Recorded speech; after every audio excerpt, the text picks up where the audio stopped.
Hello, it's me, the Lockmeister. And today we're going to be working on something like fixing my wife's car. Okay, this is the car right here that I got to work on. It's my wife's Saab 9.3 convertible, 2007. Nice car. It's the Saab with the, let's see, the 2.0T, 2.0 turbo. This car has 210 horsepower and has a 9.5 to 1 compression ratio. Run on 89 octane. It calls for 90 octane, but we run on 89. Seems generally to run really good on that. Except lately we found out that going up on an incline about like this, about 70, under a hot load, it was hot outside and it was loaded down, trying to pass 18-wheeler, started missing with an ignition miss. So that's not good, because that could be one of the coil packs arcing, and sometimes they arc because the gap of the electrode gets eroded, and then it causes like the spark to jump to ground kind of through the coil, and the coil arcs. So that's not good. I got to check it all out and get this thing fixed. Okay, the first thing you do is you get the manual right here. You look up your plug type, and here it is right here. It's the NGK plugs, a PFR 6T-10G, and I ordered these things.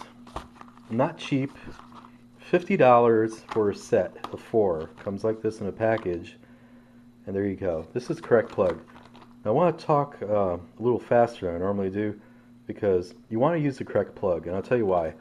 I've been reading the Saab blogs on the internet, and they basically said Saab uses something called a Trionic system. It actually uses the platinum electrode tips to measure, kind of like electrodes, to measure the ions that's in the combustion chamber, and it adjusts the spark totally precisely to get the maximum power out of the engine. So I believe what they said, and they said people recommended on the blogs to use the exact plug that Saab put into the engine. They're a little more expensive. You could get like auto lights for $4 a plug, and these were like 10 bucks a plug or something like that. 10 something a plug. But why mess around, huh? Get the right plug that's recommended for the car, and you know, why mess around, you know? Oh, by the way, these little puppies are pre-gapped to 0.9 to 1 millimeter from the factory, so you don't want to be trying to gap it. Should be okay, and like you can look at it if you want, and you know, you won't be scratching the platinum off, because it's just like, it's not solid platinum, it's just platinum plated on both electrodes. So they should be all gapped and ready to go. Okay, this is what you're going to need for like tools. Now you might need a flashlight. Going to need a 3/8 inch wrench. Going to need one of these European kind of things to take the cover off and over the engine. You're going to need one of these things, spark plug wrench. Let's see, what size is this? Oh yeah, 5/8 inch socket. So you might need one of these extension. I don't know. I just brought it anyway. I'm gonna bring it anyway. And I use torque wrench. You're going to set it for 28 Newton meters. I think that's 21 foot-pounds. Don't quote me. That's what all the blogs recommend. And I use torque wrench because I don't trust myself. I don't know if I'm going to put it too tight or too loose, or I don't know. Some people say put them in snug, and that's not tight enough, and plugs are going to overheat. Put them in too tight, it could screw up your threads. I use a torque wrench. You know, buy one of these. It's a good one. CDI, 28 Newton meters. Okay, let's get started. Hey. Oh, one more thing. You want to get some of this stuff. Technician grade, dielectric grease, CRC. And I'll show you what we're going to do with this stuff here. You got to get this stuff. You got to give you time to do it. Don't believe people on the internet that say, oh, I could do those plugs in 5 minutes. No, you cannot do them in 5 minutes. You know, you want to give yourself like an hour to do it so you can take your time, not screw around. You're not racing. You're taking a nice day. You're going to do the job. You're going to do it right. Oh, here comes my neighbor with a feeler gauge. Hey, Joey. It's better than buying one. Okay, what we have to do is take out these star things here on this cover like this. And this is a T30 European thing. T30 is called. And that is what you do to, that's what you use to take it off. So let's take it off. Take it all off. Oh yeah, one little problem. You need an adapter for that. Okay, after like 5 minutes looking for the adapter, I got the adapter, and we're gonna take this off. This cover off. Okay, that's easy. Easier than I thought. And we'll do this one here. Loosen it. So just go through here and take the cover off. Yeah, after loosening them, you can just get them off like this. Put the screws in a safe spot, and you know, everything's good. Put them right here on the ground. Unless some ants carry them away, I think they'll be okay there. See, if you already put them on the ground, then they won't fall on the ground and roll. They could just roll on the ground there, but then they're not going to roll too far now unless I gave it a kick or something, but this should be good right there. Oh, I forgot to say, work on a cold engine. That's right, a cold engine. You won't burn yourself, and the plugs are going to come out nice. Now this is what it looks like in here. I've never seen this before. It looks okay though. You got it. Very neat, isn't it? The Saab engineers are very neat. Crap, they're after me. I guess they missed me. They didn't see me. Oh, by the way, I lied about something. You need a 10mm socket to loosen these things up here. The coils, coil over plugs. Let me show you something about Saab engineering. You know, they work. Those Swedes really work hard. You to get this connector off, you pull this straight up like that. Then you could get the connector off. What the heck was that? What the heck is that? Huh, it's the dude's car. Yeah, this should come off. Yep, didn't pull it hard enough. There it goes. Nice seal there, very good. Pull it all the way up, and there's actually a lever action. This one too. It's a little harder to get to. Yeah, I'll shut the camera off. I need two hands or something. I just want to show you that when you get here, this is actually getting dirty. So if any of these was arcing somewhere, maybe in that one, I'm going to clean these off pretty good. Basically, they're not that tight at all. They're just snug in there. So just loosen that to get the coils off the plugs.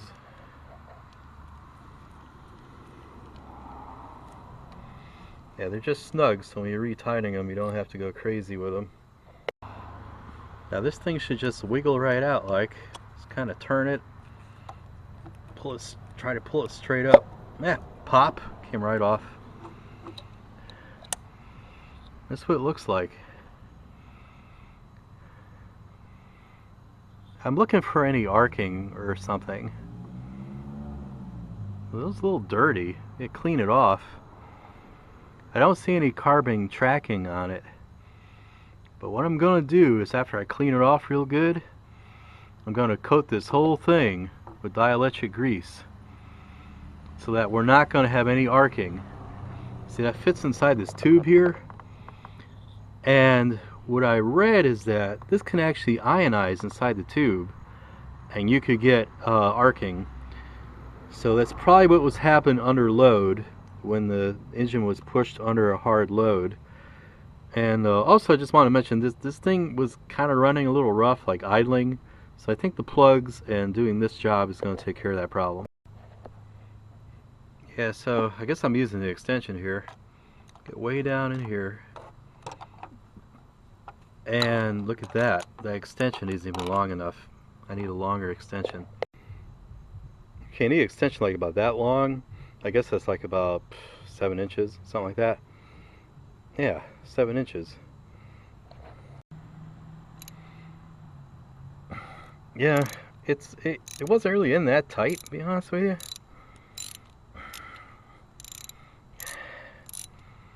Let's take it out. Could get this dumb thing off here.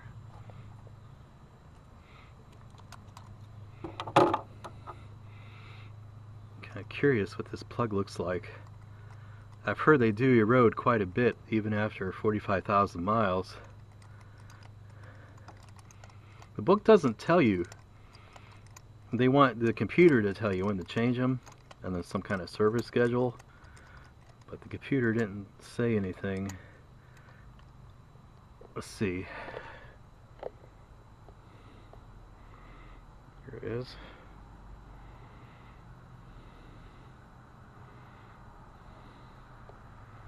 Well, looks like we had some blow-by on there, to be honest with you. Plug is rusted. Doesn't look like it's running too hot or anything, but there is a lot of erosion on that. Let's see if I can see it better over here. Yeah, there's a lot of erosion on that. Okay, so 45,000 seems to be like a good level to change these puppies. Okay, I was wondering, how could a plug be loose? And are these like the original plugs in the engine? Well, guess what? It ain't. It's an Autolite plug. So first of all, it's the wrong plug for the engine. You know. Second of all, it was a little loose. That's why you got like this blow-by on there. So the plug may have been running a little hot because of the blow-by. And it actually has a ring on it. I don't think the new ones had compression rings. So I don't know what the hell they're doing here. Okay, here's the new one. And yeah, it does use a compression ring. I didn't know it did because it had the cover on it. Use the compression ring, well, that's good. And the gap is a lot closer than the plugs I took out. So there's a lot of erosion in it and the wrong plugs. And I would say it was eroded partially because the plug was not in tight and it was running kind of hot. So this is what happens when you let monkeys work on your car, and you want to work on your own cars. I'm sorry, I work on the Saab, I work on my Mercedes, and you know, this is the only way to do it. Do it yourself. Okay, I just double checked the gap with the feeler gauges, and it's good. It's between 0.9 and 1 millimeter. Perfect. Going to put it in the engine, and I'm going to do them one at a time here. Okay, we're going to carefully put the plug in. Carefully get it in. And we're going to carefully thread it, making sure we ain't gonna cross thread it. See, the reason I'm doing this video, because I didn't see anyone doing a video of how to change the plugs, except like kind of saying, well, you just take the plugs out and put the plug in, and that's what you do, and it's easy as pie. It takes you 5 minutes. No, it doesn't take you 5 minutes. It takes you longer than 5 minutes. You got to be careful doing this job, because you could screw it up. Something simple could be easily screwed up. Okay, you set your Bad Mama Jama torque wrench to 28 Newton meters, and you switch hands because I got the camera in the wrong hand here. And you carefully do it.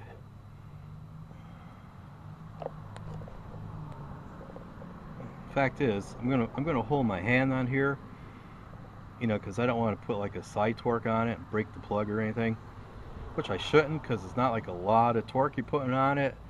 But I'm gonna put the camera down and do it. But you basically do it till it goes click, and you got your 28 newton meters, and your plug is in. Okay, I'm going to clean this coil assembly tower thing off, wherever they call it. This large coil assembly. I'm going to clean it off.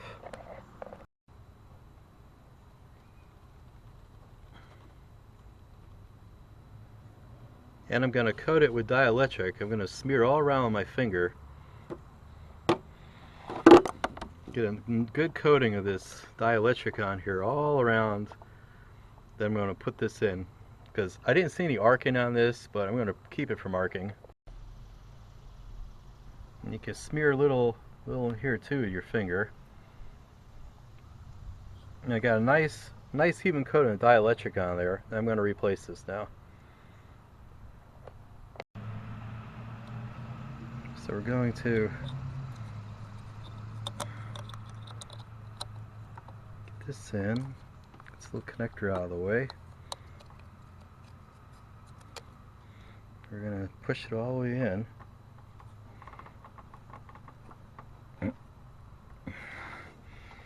Then you hear it pop.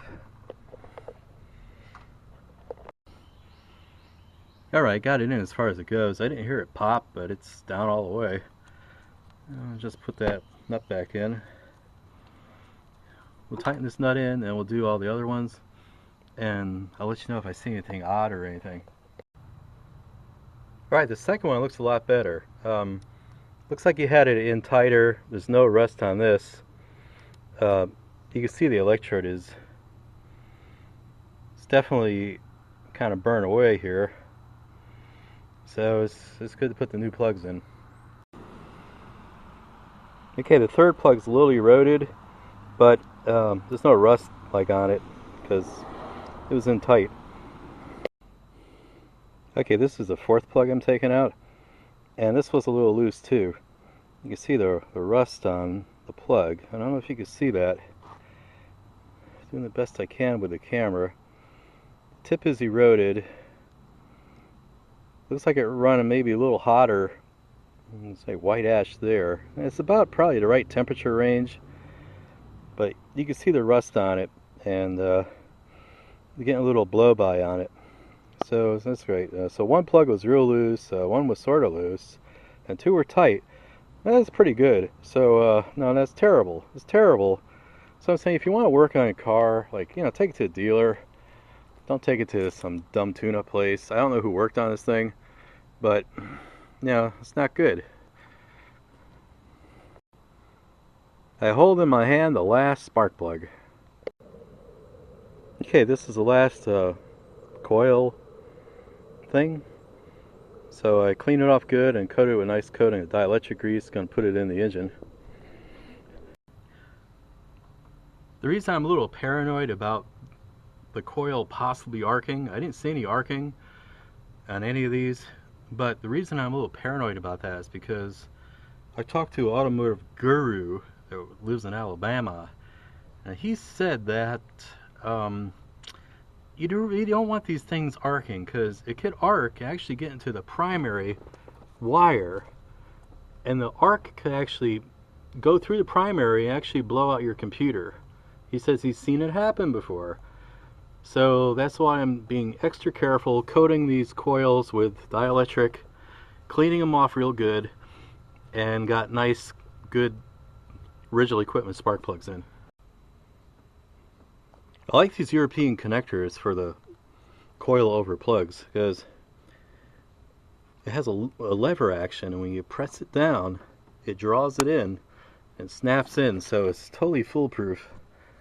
Watch this. Here's the other one. Perfect. Okay, now we get our cover back on and get our T30s back in. Get our T30s back in. Use this to put them in. I'm going to snug these in, and then I'm going to you know, just lightly tightening them in. I didn't look up the torque for this, but you know, it's just common sense. You're screwing into aluminum, so not too tight. Okay, so basically you look under here and make sure you left no tools under here. I don't see any tools under here. Guess I could clean the leaves out from under here. Make the wife a little happy. Make the little wife happy. Clean all these leaves out here. This is what happens in the fall. The leaves fall and they get sucked. They fall and they get sucked. Okay, take all the tools away, clean up, take this puppy for a test drive. Okay, take her for a ride. Starts right up.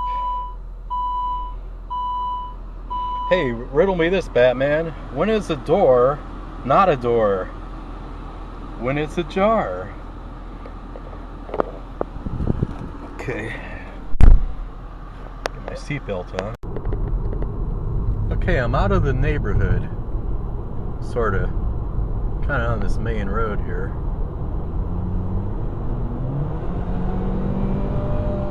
Oh yeah.